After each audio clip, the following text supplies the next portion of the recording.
আসসালামু আলাইকুম। সংবাদে আপনাদের সবাইকে স্বাগত জানাচ্ছি। আমি ফিরোজ তোহা। শুরুতেই সংবাদ শিরোনাম। পুরোদমে মধ্যপ্রাচ্যে ইরান ইসরায়েল তৃতীয় বিশ্বযুদ্ধ শুরু হয়েছে, আর এরই মাঝে যুদ্ধে আবার যোগ দিয়েছে নতুন করে চীন রাশিয়া। এই যুদ্ধ এখন এমন এক মহাযুদ্ধ অর্থাৎ তৃতীয় বিশ্বযুদ্ধ হিসেবে গণনা করা হচ্ছে। আর এরই মাঝে দুই পক্ষের মধ্যে পাল্টা হামলা চলছে, মারা যাচ্ছে অসংখ্য মানুষ। এরই মাঝে আমাদের হাতে এসেছে যুদ্ধের সর্বশেষ গুরুত্বপূর্ণ সবথেকে তাজা আপডেট সংবাদ। প্রথমেই জানাবো ইসরায়েলে আবারও ইরানের ব্যাপক ক্ষেপণাস্ত্র হামলা। ইসরায়েলকে লক্ষ্য করে আবারও ব্যাপক ক্ষেপণাস্ত্র ছুড়েছে ইরান বলে দাবি করেছে ইসরায়েলের সামরিক বাহিনী। টুইটার পোস্টে ইসরায়েলি সামরিক বাহিনী এই কথা নিশ্চিত করেছে খবর আল জাজিরার। এরপর জানাবো এবার যুক্তরাষ্ট্রকে রাশিয়ার হুঁশিয়ারি, ইরান ইস্যুতে হস্তক্ষেপ করলেই যুক্তরাষ্ট্রের পরিণতি হবে ভয়াবহ। ইসরায়েল ও ইরানের মধ্যে উত্তেজনা চরমে পৌঁছালেও সেই সংঘাতে যুক্তরাষ্ট্রের হস্তক্ষেপ পরিস্থিতিকে আরও ভয়াবহ করে তুলবে বলে হুঁশিয়ারি দিয়েছে রাশিয়া। রুশ প্রেসিডেন্ট ভ্লাদিমির পুতিনের মুখপাত্র দিমিত্রি পেসকভ রাষ্ট্রীয় সংবাদ সংস্থা তাসকে দেয়া এক বিবৃতিতে তিনি বলেছেন, পরিস্থিতি অস্থিতিশীল যদি করতে চায় যুক্তরাষ্ট্র, তাহলে রাশিয়া কিন্তু ছাড় দিবে না। এদিকে মধ্যপ্রাচ্যের জন্য ইসরায়েল হচ্ছে ক্যান্সার বলছে উত্তর কোরিয়া। ইরান ইসরায়েল পাল্টাপাল্টি হামলার মধ্যে এবার বিস্ফোরক মন্তব্য করলেন কিম জং উন। তিনি বলেছেন, মধ্যপ্রাচ্যের জন্য বিস্ফোরা হচ্ছে ইসরায়েল। সে একাই পুরো মধ্যপ্রাচ্যের শান্তি বিনষ্ট করছে। এই ইহুদিবাদীদের কার ছাড় দেয়া হবে না। এদিকে ইরানের হামলায় ইসরায়েলে গৃহবন্দী 5,000-এর বেশি মানুষ। ইহুদিবাদী ইসরায়েলের উপরে একের পর এক আঘাত হানছে ইরান। ইরানের পাল্টা সামরিক অভিযানে ইসরায়েলে ব্যাপক ক্ষয়ক্ষতির পাশাপাশি সৃষ্টি হয়েছে মানবিক বিপর্যয়। দেশটির শীর্ষস্থানীয় সংবাদ মাধ্যম ইদিয়ত আহরনত এক প্রতিবেদনে জানিয়েছে, চলমান সংঘাতের কারণে ইসরায়েলের 5,110 জন নাগরিক গৃহহীন হয়ে পড়েছে। ইসরায়েলে আবারও ইরানের ব্যাপক ক্ষেপণাস্ত্র হামলা শুরু।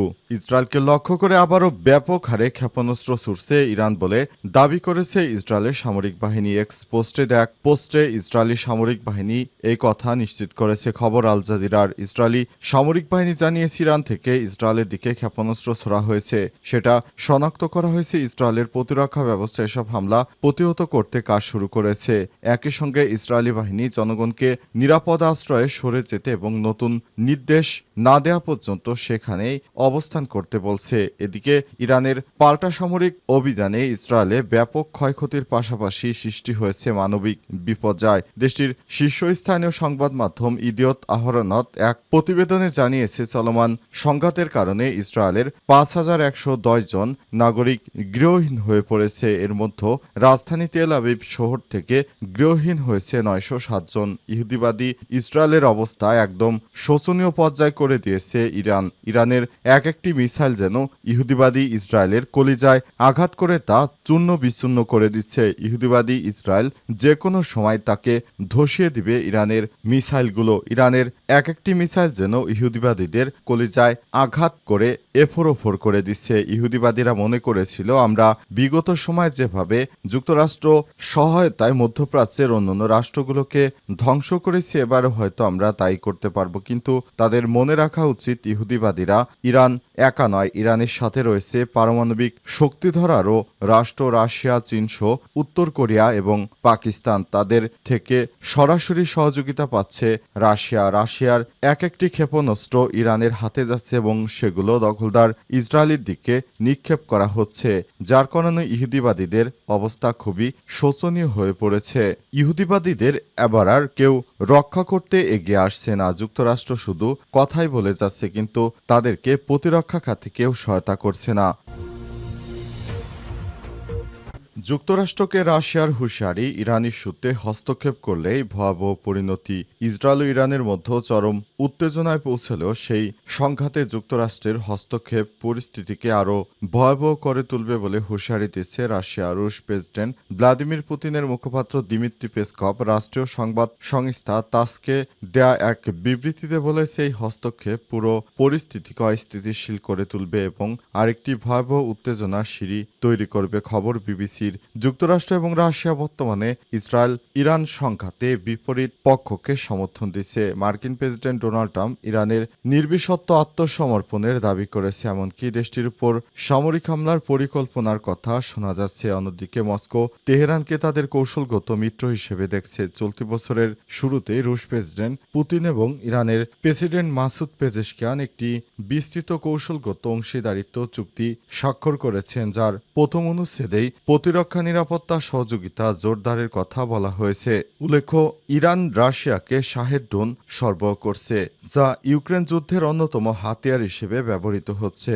রুশ পররাষ্ট্র মন্ত্রণালয় ইসরায়েলের সাম্প্রতিক হামলাকে নির্দয় এবং অযৌক্তিক বলে মন্তব্য করেছে। গতকাল উপপররাষ্ট্রমন্ত্রী সের্গেই রিয়াবকভ সতর্ক করে বলেছেন, যুক্তরাষ্ট্র যদি ইসরায়েলকে সামরিক সহায়তা দেয় তাহলে পুরো পরিস্থিতি মারাত্মকভাবে অস্থিতিশীল হয়ে উঠবে।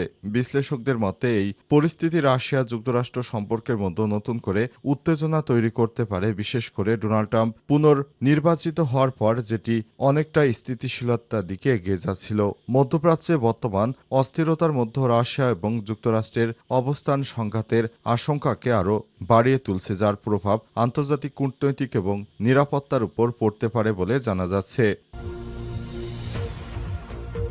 মধ্যপ্রাচ্যের জন্য ইসরায়েল হচ্ছে ক্যান্সার, বলছে উত্তর কোরিয়া।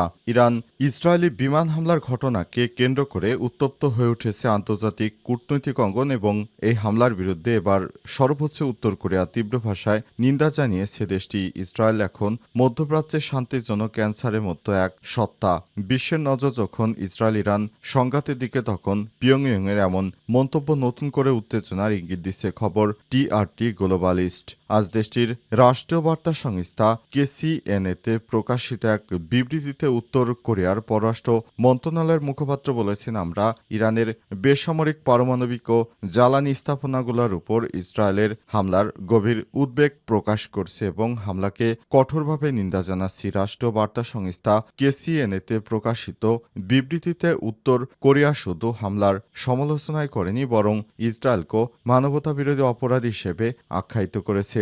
পররাষ্ট্র মন্ত্রণালয়ের এক মুখপাত্র বলেছেন, যুক্তরাষ্ট্র পশ্চিমা বিশ্বের ছত্রছায়ায় ইসরায়েল দিন দিন বিশ্বশান্তির প্রধান শত্রুতে পরিণত হচ্ছে। কেসিএনের এক প্রতিবেদনে উত্তর কোরিয়ার পররাষ্ট্র মন্ত্রণালয়ের একজন মুখপাত্রের উদ্ধৃতি দিয়ে বলা হয়েছে, ইসরায়েল হচ্ছে এক ক্যান্সারের সদৃশ সস্তা, যা শান্তি এবং স্থিতিশীলতা শত্রু এর মাধ্যমে বিশ্ব বুঝে নিচ্ছে।